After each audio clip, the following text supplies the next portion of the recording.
Hello guides, তোমরা কেমন আছো? আশা করি সবাই ভালো আছো। আমিও ভালো আছি।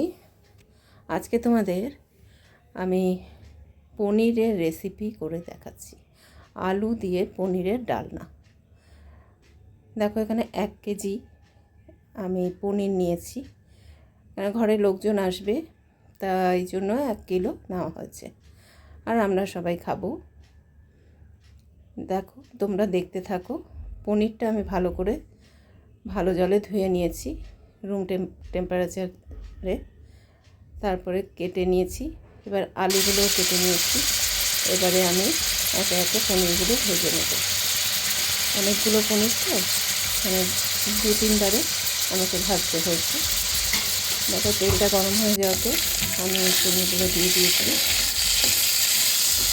সবগুলো পনির দিয়ে নিয়ে অল্প অল্প করে আমি ভেজেছি।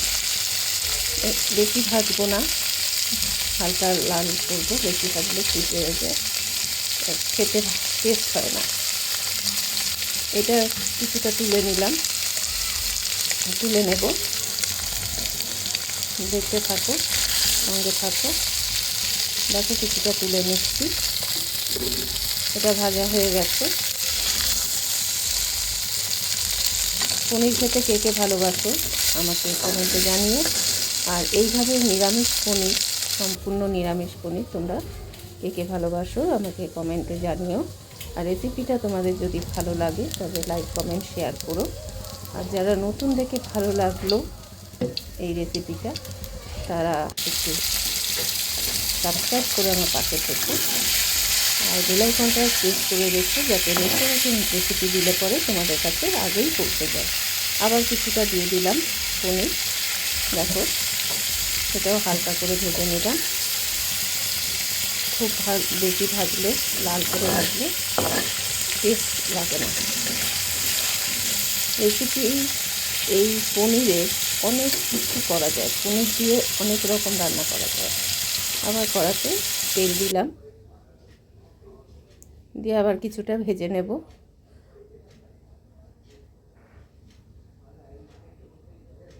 দেখো, দেখতে থাকো, সঙ্গে থাকো।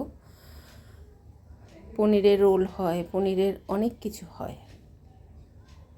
পনির দেখো লাল করে ভাজা হয়ে গেছে, খুব লাল করিনি। আর কড়াতে তেল দিয়ে দিলাম আবার। এবারে এখানে মশলাটা করে রেখেছি: জিরে, আদা, লঙ্কা, শুকনো লঙ্কা বাটা। আর লাগছে 2টো তেজপাতা আর 2টো এলাচ আর দারচিনি। এবারে এলাচ দারচিনি ফোড়ন দিয়ে দিলাম। এলাচ দারচিনিটা ফোড়ন দিয়ে যতক্ষণ একটু ভাজা হবে, গন্ধ বেরোবে, এবার তেজপাতাটাও দিয়ে দিলাম। এইভাবে রান্না করো তোমরা। এবার আলু কিছুটা নিয়েছি। আলুটা খুব বেশি ছোট না, মাঝারি সাইজের আলু নিয়েছি, খুব বড়ও না। আলুটাকে একটু ভাজবো, ভেজে নিচ্ছি।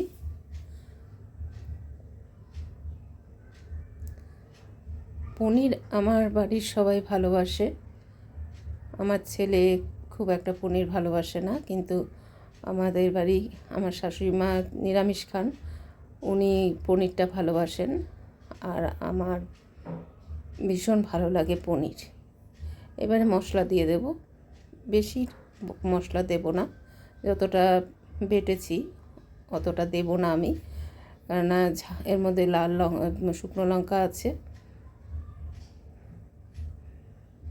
আদা জিরে বাটা পরিমাণ মতন তোমরা দেবে। যে যতটা করবে সেরকমভাবে মশলা দেবে।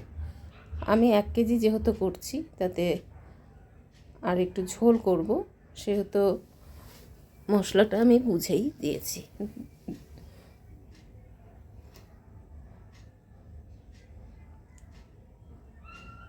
দেখতে থাকো, সঙ্গে থাকো। এবার নুন দিয়ে দিলাম,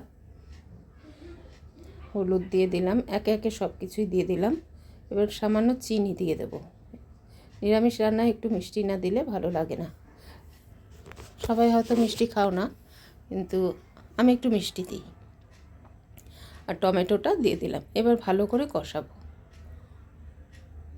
যত কষাবে রান্না আর একদম স্টিমটা কমিয়ে যত রান্না করবে সেই রান্নার টেস্ট আলাদা। আর গ্যাস চড়া করে দিলে পরে সেই রান্নার টেস্ট অন্যরকম হয়। এবার একটু ঢাকা দিয়ে দেব, না আলু সেদ্ধ অর্ধেক হয়ে গেছে ভেজেছি যখন। দেখো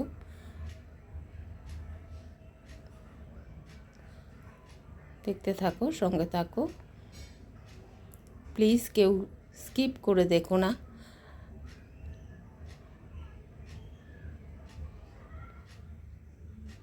আমি ফোটানো জলটা ফুটিয়ে রেখেছিলাম, সেই জল ব্যবহার করলাম।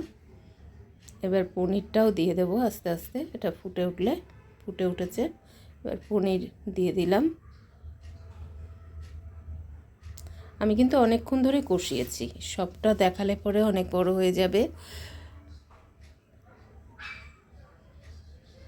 সেই জন্য আমি সবটা দেখালাম না, বারবার ঢাকা দিয়ে দিয়ে আমি কষিয়েছি। কালারটাও কত সুন্দর হয়েছে দেখো।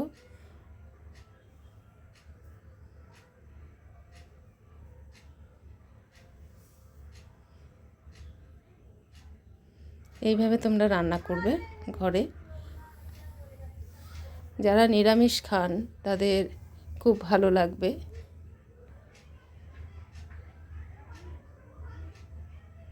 রেসিপিটা এখানেই শেষ হলো, নামিয়ে দিলাম। দেখো কত সুন্দর হয়েছে।